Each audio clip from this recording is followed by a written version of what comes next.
It is I, Savetier.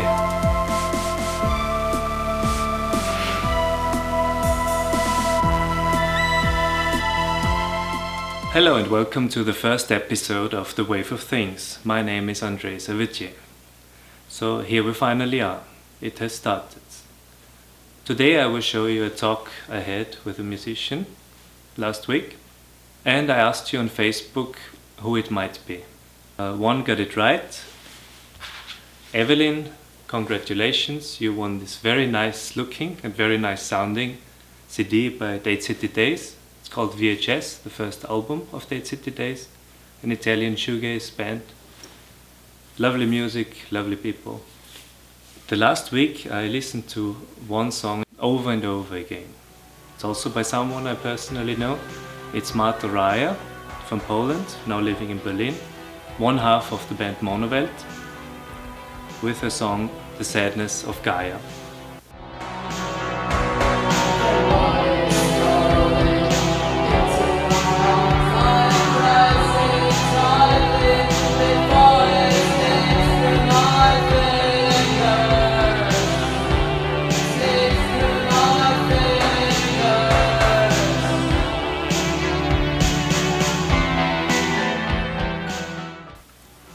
If you want to listen to the whole song, link is below. Before we go into the talk with Soft Riot, I will tell you something about this project in case you're not familiar with it.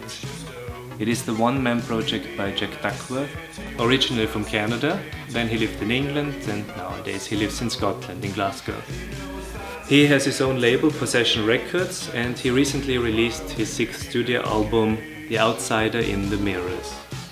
This character is really interesting. You will see in the interview.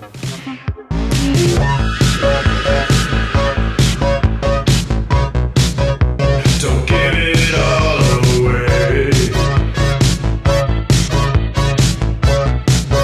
to the eyes on the wall, waiting to take you away.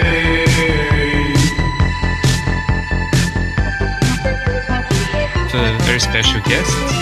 It is Jack from Soft Riot. You're originally from Canada, no? Yeah, well, I lived in Vancouver from when I was 19 till I moved to the UK, which was a little over 10 years ago now. Prior to that, I'd grown up in some very small towns in Western Canada. So up until I moved to London, all the towns got progressively bigger. I moved to, and then it went back a bit. Sheffield smaller. And now I'm living in Glasgow. What brought you to the UK in the first place? For me, at the time, I've been in Vancouver for I was getting close to 30, and I just like this, the scene I was in, it was kind of a city where everybody knew each other, and I just kind of wanted to do something different. And at the time, based on the relationship I was in and various other circumstances, we decided to move to the UK. My grandparents on my dad's side are from Britain. Obviously, there's a lot of paperwork to fill out doing that.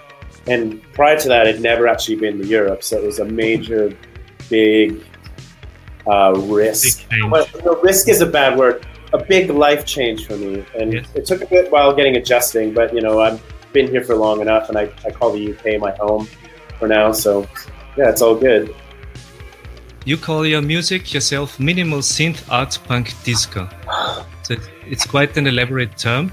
I think the term itself is a bit of a tongue-in-cheek sort of description of the music I do. When I first started, the music was more minimal. I wouldn't say it was minimal wave per se. I do like a lot of that music, but the music that I do is always incorporating a lot of things that I'm interested in musically, but also interested in artistically, cultural references, my own personality. My friend Andy from Possession Records that I'm on with, he came with the term maximal wave, which I thought was kind of funny. I read about that you look like an octopus on stage when you're there, no? Because I don't really see it because I'm playing. So, I'm just when I start playing, I know what parts I need to be playing and how the sound needs to be mixed and what I need to be doing. And obviously, as I've been doing it for a while, I'm getting more confidence in playing live, so there's a lot more moving around and stuff like that. I don't really know what the music would be called. I guess I just use the term for when someone asks me, I just say synth pop because it is synth music with more of a pop music song structure. A friend of mine, I played him some songs and he called it, he said, you sound more 80s than the 80s. Yeah? It's kind of weird. Like, I mean, for me, I've been doing this, well, synth and post-punk. I've been doing it for like almost 20 years, which is twice as long as the decade that we're referencing. And a lot of other bands have been doing post-punk since the late 90s. So, and the gap between that and the 80s was less than 10 years. So I thought about this a lot. I find it quite weird we keep referencing the 80s. I mean, it's, to me, as I've been doing it and I go further into it over the years, I just see it as like an aesthetic of music. So I don't really see it as 80s. For me, it's just aesthetic choices. Any artist doing this music will get criticism from like a wider audience saying, oh, things haven't moved along, or, like things have progressed. But I think it has, because the way people are into this music now is so different than it was in the 80s. Like, people, the first wave, they were into like glam rock and David Bowie stuff. Now people are getting into for weird angles like the internet or social media, or you might have someone that's like a death metal musician that decides they want to be synth pop. So I think the points of reference and the way people decide to pick up synth pop or this kind of music is a lot different than it was back then. I think people are into more obscure bands than they were. Like a band from the 80s, they would say, my favorite band is David Bowie or Roxy Music. Now someone will say, my favorite band is like Bon Dupont or something, I would like to talk with you about your new album, The Outsider in the Mirrors. Because you play with dissonances, out of sync things, with surprises in music. No? Oh, yeah. I think part of it is because I like the glitches, and part of it is I just get absolutely tired of redoing takes. Like if I'm doing a vocal take, I'll do once or twice. The third time will be good, and I'll try to get a better one. It doesn't work, and like, screw it, this is good enough. There's a little warble in my voice. I know the nuances of my voice. It can go tonally warbly, but I just work with that. I mean, that's my voice. So, but there's things that are out of sync. A lot of stuff I'm playing by hand. If I don't get it perfected, I'll notice something's off, but I think I'll be like, that actually sounds kind of cool, that it's slightly out. Because a lot of my favorite recordings, whether it be synth music or like punk or like rock music, there's some of the performances can be a bit sketchy, where it's just like the bass player is slightly out of time or something, but that's what makes the track more interesting. So I create it to the best I can do, but at the same time, I don't want to sterilize it. You don't like this very polished things like many musicians do nowadays? I think there's a few reasons for that. It's one, when I was growing up, the music I was into was like very DIY underground punk and hardcore, and that music was distorted. It was recorded on some really crap 4-track. And I also think with a lot of people that are doing synth music, especially when computers are involved, they can overly sterilize the music due to their own self-esteem issues about it.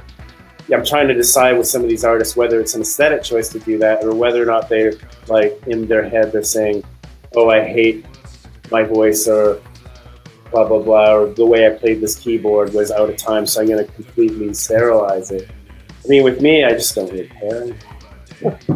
Well, I do care, but at the same time, I have grown to appreciate mistakes. I'm a serious artist, but at the same time, I'm very nihilistic about being serious. I think there's a futility in being too serious, because most people can kind of see through it if you're like trying to put on a really cold front all the time. I'm just trying to have a bit of fun with it, and it's kind of molding it more to my personality. So let's talk about your personality then. I know you now for about 15 minutes, and you seem to be quite eccentric. Yeah. So. Oh, good. No, that's good. I'm glad I'm like pushing the eccentric button on this interview. I think a lot of it has to do with just doing music for a long time, and when I was younger, there'd be bands that I'd be into, and you're trying to do a certain sound with them. But like I've listened to so many bands, been to millions of shows, tons of music, travel around a lot. I think as you just get older, I don't know. I'm kind of more comfortable with just being slightly eccentric about the music that I do. My personality is like, I think the overall description of it would be, I'm just trying to experiment and like try new things, and whether or not someone decides I'm pushing the envelope or not, it doesn't matter to me because I'm doing it for myself. So some people pointed out the mix of dark music and humor.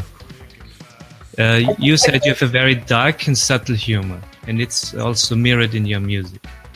You're really into this tension between where something is funny and something slightly terrifying.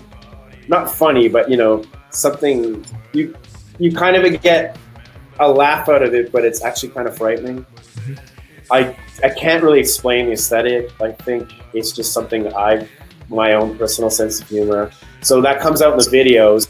They're kind of supposed to be a parody of, especially like the bits like the commercials and the trailer idents and stuff. It's meant to be a satire about our own media consumption. I mean, as the years go by, the difference between the satire and what's going on in real life gets more and more harder to decide which is which. You know, especially if you're online nowadays or just reading articles, some of the things that are going on are just, you're like, oh my goodness, I can't believe this is actually happening. It sounds like a joke. So it's kind of tapping into that a bit, I think. One more thing is on my list. Yeah. Your label, Possession Records.